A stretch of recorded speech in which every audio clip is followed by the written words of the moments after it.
freaking to you, Rabbi, from another planet. Please like, share, and subscribe, and ring the little bell. Ring that little bell so you're notified when new videos drop. So this is number 14 in the 48 Ways to Wisdom. What are the 48 Ways to Wisdom? Well, that's a good question. Good. It's 48 different ways of acquiring greatness, and they pretty much work. You know, the things you can do virtually constantly. Yeah, these are more attitudes for life more than anything else. They come from something called the Mishnah, which is a codification of Jewish law. Now, I've been saying all the way through this, for the last 13 videos, you don't need to believe in Judaism or God or the Bible to do this. This one is a little bit different. This one, today's and tomorrow's, on the surface, you would seem to need a belief in it.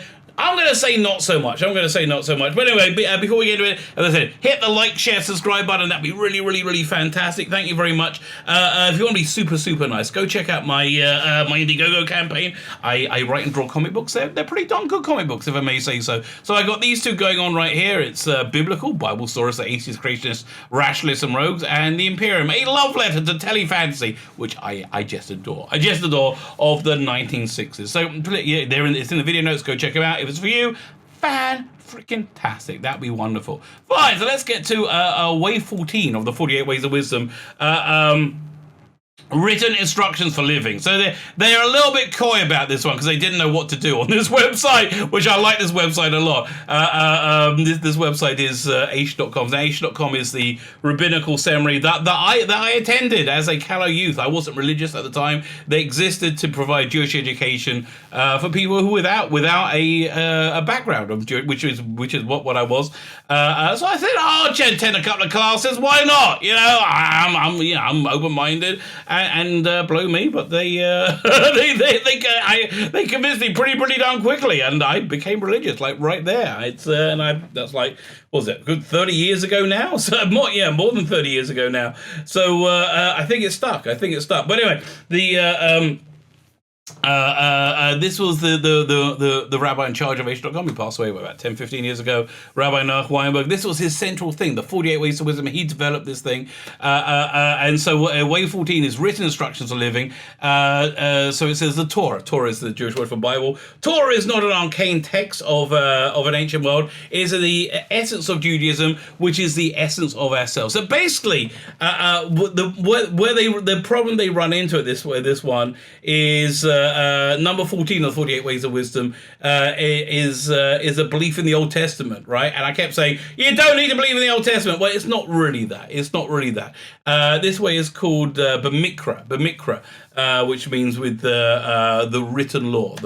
So the written law is divided in Judaism into three books. You have the Torah, which is the 5 books of Moses.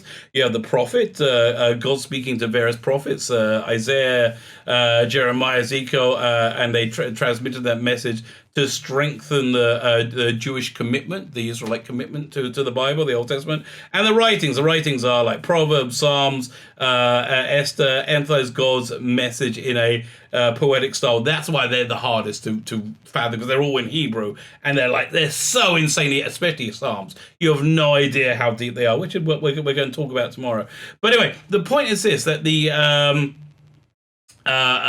Torah, the Bible, these books, they contain incredible wisdom for everybody, whether you believe they are divinely inspired or not. And that's that's something that's very unfashionable in the world today. But the idea of all people have inalienable rights, that comes straight from the Bible. Love your neighbor like yourself. That's, again, these are just things that are great. I'm not sure if I said this in the series yet, but we are very, very, very good advocates to ourselves. Let's say we do something that isn't the best. We give in to our weaker nature, right? We always are able to excuse ourselves. We're always able to say, well, because of this and because of that, I was feeling bad, and then I was scared, and this, and that's why I did this, and it was under, in these circumstances, anybody would have done it. So, that's true. But loving a neighbor like yourself is then you become an advocate for your neighbor, become advocate for other people. Even when they wrong you, even when they do things to upset you, you have to be there. So, these are just great things that you learn from the Bible. And I would say this website here, Aish.com, is set up for just incredible Bible lessons that anybody without a knowledge of knowledge or belief in Judaism can really benefit from. So let's see how we got to say. So it goes intergalactic communication. Imagine you receive a message from outer space. You might not fully understand the meaning, especially if that movie was that Jodie Foster movie where she gets a message from outer space. Is it Contact? Where they had the guy from St. Elsewhere was a dead father in the whatever. It was I quite like that. You might not understand this, the meaning of it fully, but you're fascinated with it. You will study it in detail. That is the Bible. That is the Old Testament. It is a fascinating document full of layer and meaning, which we really don't understand. Because the Bible gets this rap as being children's stories. The reason it gets a rap as being children's stories is because we learn it as children, and then we basically stop our theological education mostly around the age 5. Most people like around the age 5, and our understanding of math and science and literature, they all develop, right? They all develop, and they mature and they become adult understandings, like when we become adults. But your understanding of the Bible remains as children's stories, which is why, let me turn this back on, which is why I did this, one of these comics. Where is it? Let me do it. Biblical, right? Biblical. There's no polemics in this at all. It's just a good story, right? But it's incredibly biblically accurate because it gives you a lot more detail and nuance that you don't get when you told it as a children's story. So you get things like looking at what the Tower of Babel was. Like the Tower of Babel makes no sense. The Bible as a children's story makes no sense. Then people want to build a tower to climb up to God to kill God. No, they didn't. No one's that dumb, okay? You're not going to be able to make a tower that tall to get up into heaven. And if you are, you might run out of air. And even if you don't, how are you going to kill God? He's bigger than you. That was not what's going on. The idea of the Tower of Babel, as I understand anyway, was it was a reaction to the flood, all the sink waters of the flood, right? They drained out through the valley where the Tower of Babel was built. So the bricks they made for the Tower of Babel were made out the dead of that entire world, and so it was a monument to God's cruelty and power. It was a rebellion against the idea of God being a loving God, right? That's what they meant by they intend to make war on God. But they say this is just an idea of the nuance and the detail of the Bible and the complexity of it that you don't have without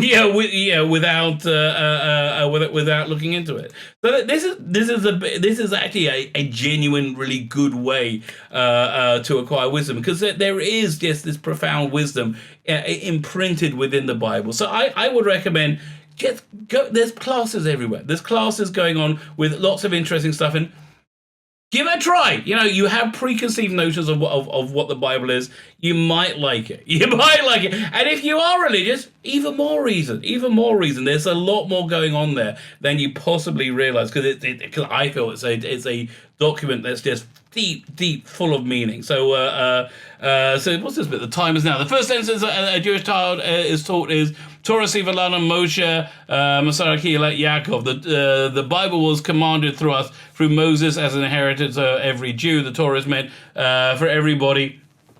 It's not exclusive domain of the priestly class. Yes, so a lot of people will say that. Say, listen, I'm not a holy person. Why would I look at the Bible? Because it's good for you. There's stuff in it that is good for you. We call it Torah Chaim. Torah is life, right? The understanding of the more you deeply understand the biblical mysteries, the more you get an enriched life. And speaking of somebody who actually lived that way, because I believe this stuff, but speaking of lived that way, I can personally attest that is absolutely true. So let's see why this is one of the ways to wisdom. Read the Bible from beginning to end. Oh boy, that.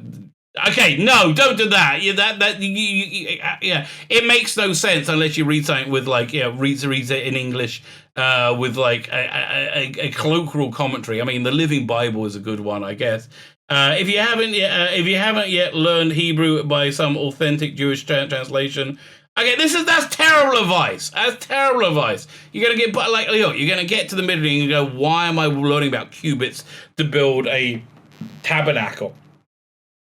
Understand Torah. It's the book that changed the world. That's true.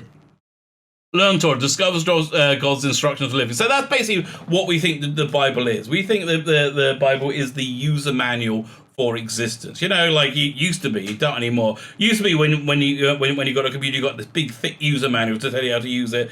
That's essentially what we think the Bible is. There's a lot of wisdom in there. Go check it out. I think it will enrich your life. I hope it will enrich your life. That's really the goal. That's really the goal. I hope it's like that you're able to connect to. My name is Sheila Beck, and you're Rabbi for Another Planet. Join me tomorrow for another of the 48 Ways of Wisdom. I think we're going to tell you it was 14. I think we'll go for number 15 tomorrow. What do you think of that for a plan? My name is Sheila Beck, and the Rabbi for Another Planet. Please like, share, subscribe, ring the little bell, all those good things. Comment is great. Let me know what you think, and have yourselves a fantastic day.